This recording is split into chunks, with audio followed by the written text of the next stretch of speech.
One.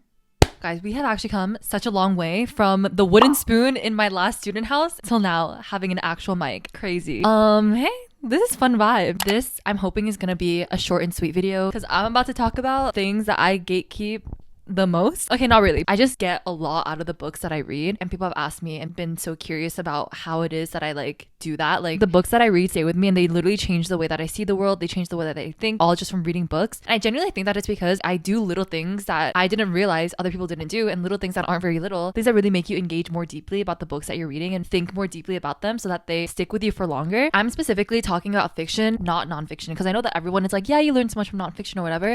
I think that you learn an equal amount, if not more, from reading fiction books, and I defend that with my whole entire chest. Fiction is truth even if it's not fact. If you believe in only facts, your brain will live but your heart will die. I forget what book that's from. I just like that quote always sticks with me. And yes, I am the type of person to just quote book quotes like that from memory, and it's definitely because of these 4 things that I'm going to talk about in this video. That's what today's video is going to be. What is like the real reason why I think that reading fiction specifically is the move? I don't care about my vocabulary. I don't really care about my reading speed, my knowledge. It's about empathy and imagination and the ability to make sense of the world around you, because there is truth in fiction even if it is not fact. Like I said earlier, things like friendship, identity, love, those are all things that are way too complex to ever be able to just read an essay about ever, because there's too many nuances. Everyone's experience is different, everyone's identity is different. You can't do it. You need the nuance of a story, right? Because story is life, and that kind of stuff is not going to be in self-help books, not in nonfiction, nothing like that. There's so much to learn in fiction, and I think it's so slept on. And I mean all fiction, not just revered classics. I mean fantasy, sci-fi,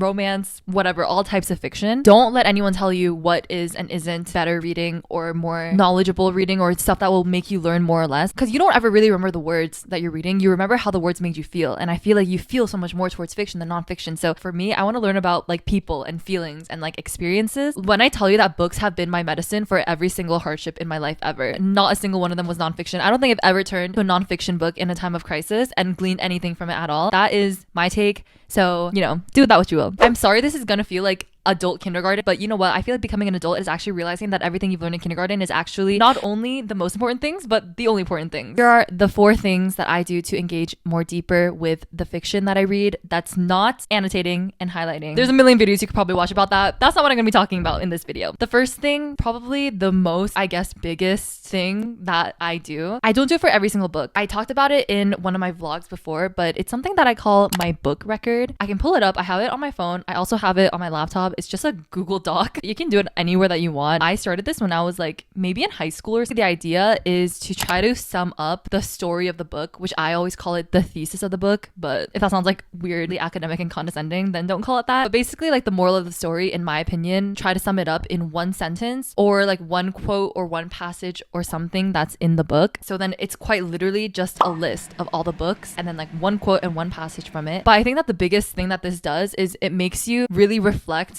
on the big picture of the book, which I feel like that's the key to really engaging deep, because then it makes you think beyond just the characters and the settings and the plot points and what happened, and that is what sticks with you, because then you could be a character in the story. You could still learn this lesson. Let me share some of my favorite examples. By the way, everyone could read the story and like have a completely different quote and line from the book that they choose to put into this column, which I feel like that is like the fun of it, because the story that you read is a product of who the reader is and what time in your life you're reading the book. Do you know what I mean? With all these books, low-key, like I probably could not even tell you like the main plot points that happen, who the main characters were, but do I still think about the book every single day and apply the lessons that I learned in that book every single day of my life?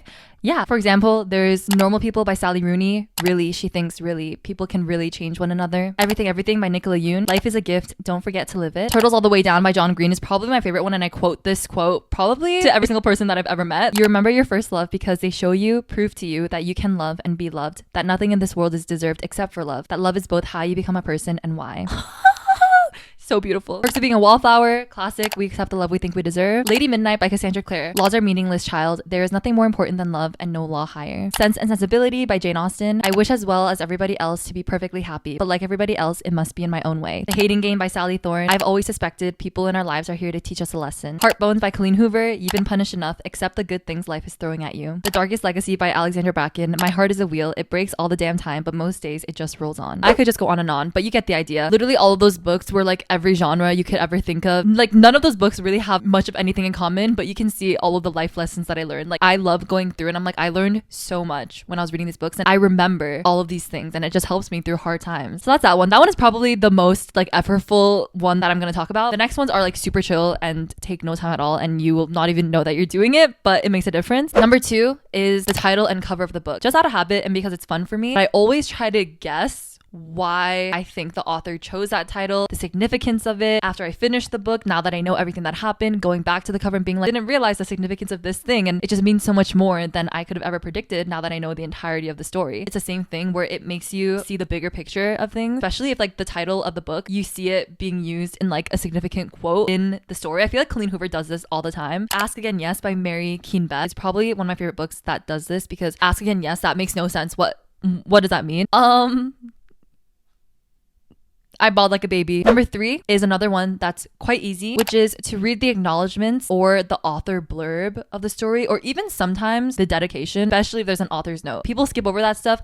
No binge. Read it. There's always a story behind a story. There's like a reason why an author wrote this book. Most of the time, probably triggered by some real world events or like their personal life, something real that happened. It actually makes you appreciate the book so much more. And not only that, it makes you understand nuances to the book that I don't think you would have picked up. I think a great example of this is Outrun the Moon by Stacey Lee. But she had an author's note about some of the events that happened in the book that were based on real life events. So in this case, it was the Great Earthquake and Fire of 1906 in San Francisco. And it tells you more about what happened. Old divides fell away and a wave of altruism swept through the city, which you see that in the book. Strangers collaborated to help those in need without regard to class distinctions, race, or creed. It was a time of goodwill and inclusiveness, which is a major theme in the book. And then you flip the page and there's a second author's note. It says author's second note if you're still reading. And here she talks about the genre of historical fiction. Sometimes absolute historical accuracy gives way for the larger purpose of a story. And then she lists all these things that were slightly changed, but she changed it for the sake of ease of actually writing this story. However, history is a general overview and overlooks the story, the possibility of the individual. If we are confined by the strict margins of what is known to be true, we will never explore the power of what could be true. And that completely just changed the way that I even see historical fiction because I read the author's note of this book. Another great example of this, I feel like, is The Outsiders by S.E. Hinton. I mean, that book is significant in its own right. If you learn about the story for why even this was written, she wrote this book when she was 16 years old. She got it published when she was 18 years old, which is crazy. There was never any stories that truly explained what it felt like to be like a teenager adolescent in a real way that are not glamorized. And that's why she wrote the story. And like the story behind the story makes you see it in a whole different light. And then the very last thing, if there is an adaptation, film adaptation, play adaptation, TV show adaptation to the book that you're reading, go watch interviews of the actors, the directors, the producers,